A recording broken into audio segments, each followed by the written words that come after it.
столетию Республики Коми компания Теле2 установит 100 базовых станций сотовой связи. В проект входит модернизация как уже существующих объектов, так и установка новых. Таким образом, мобильный оператор обеспечит связью и интернетом порядка 13 районов. Александр Карепин проверил состояние мобильной сети в Карткиросе, а заодно познакомился с историей района. Краеведческий музей Карткироса свыше 20 тысяч экспонатов, отражающих историю района. Это легенды и предания, археологические раскопки бассейна Средней Вычегды, традиционный быт коми-зырян.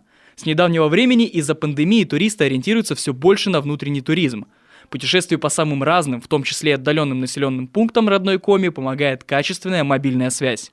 Для многих своевременно выйти в интернет, выйти по работе, сделать какие-то записи в Инстаграм. Это очень важно для людей из больших городов, это уже часть жизни.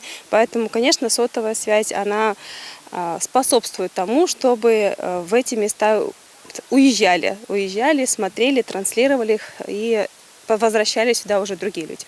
С начала этого года Теле2 обеспечил связью 20 населенных пунктов, в числе которых Азьяк, Подъельск, Намск, Кирчомья, Деревянск и Студенец. И это лишь малая часть. Основные наши приоритетные задачи – это, конечно же, совершенствование и расширение зоны покрытия мобильной сети, передачи данных в технологии 2G и 4G.